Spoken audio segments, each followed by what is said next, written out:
Mereka kunut, biarkan mereka kunut. Kita baca pujian kepada Allah, jangan ikut kunutnya dia. Tapi kalau dia sujud, wajib ikut, karena kita bermakmum dengan imam. Nggak boleh kita menyalahi imam. Tapi ketika dia berbuat bid'ah, nggak boleh kita ikut bid'ahnya. Jelas? Ini aneh, bid'ah itu kan sesat. Tapi fatwanya keluar, ya kalau dia kunut, jangan kunut, antum diam saja. Anda diam saja. Mengambil makna kunut itu bid'ah. Kalau bid'ah sudah jelas sesat. Kullu bid'atin dhalalah, berarti Anda bermakmum di belakang orang sesat. Tapi yang paling aneh Anda katakan itu orang sesat, tapi Anda katakan boleh sholat di belakang dia. Itu kan lucu menurut saya. Tidak ada kaidah dalam fikih seperti itu. Yang satu salah persepsi menyebut orang ini sesat. Yang kedua boleh sholat di belakang orang sesat, tapi saat sesatnya jangan diikutin. Itu kan aneh itu. Ya. Dan yang paling lebih lucu lagi, Anda menyalahi kaidah sholat. Kata Nabi itu kan, innama ju'ilal imamu liyutamma bihi. Dijadikan imam untuk diikuti. Imam ruku, Anda ruku. Imam sujud, Anda sujud. Jangan imam ruku, Anda sujud. Salah. Imam kunut, Anda ikut kunut di belakang karena imamnya kunut. Kunut imam beda dengan makmum. Dalam hal lafadznya, imam mengatakan Allahumma hdina fiman hadait, Anda katakan amin. Dia mengatakan doanya, Anda mengaminkannya. Beliau berkunut, Anda mengaminkan kunutnya.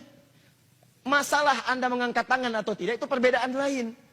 Tapi Anda ikuti, jangan sampai imam kunut Anda tidak. Allahumma hdina fiman hadait, bid'ah. Wa'afina fiman hadait, belalah. Rusak kehidupan. Anaknya dari sahabat bertanya, wahai ayahku, engkau pernah sholat di belakang belakang Rasulullah SAW, Abu Bakar, Umar, Uthman, Ali, radhiyallahu majma'in. Apakah mereka kunut subuh? Dijawab oleh bapaknya, ai bunayya muhdatsun, wahai anakku, kunut subuh itu muhdats. Apa makna muhdats?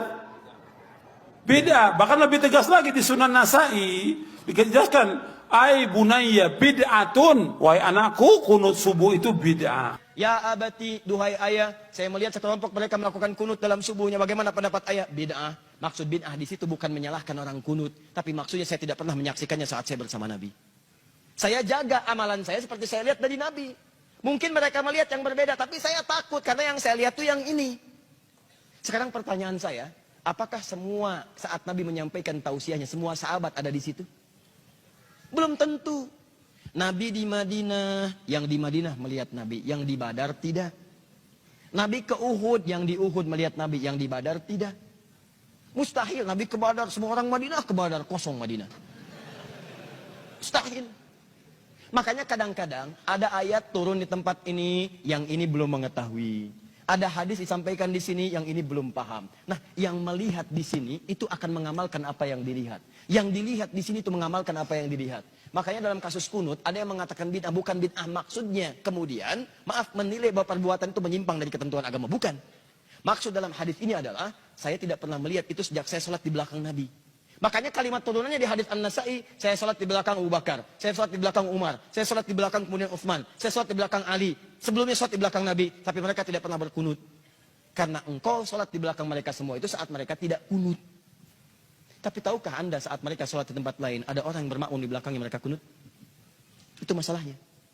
Jadi disimpulkan oleh para ulama, apa Anda mau mengatakan Imam Syafi'i bid'ah?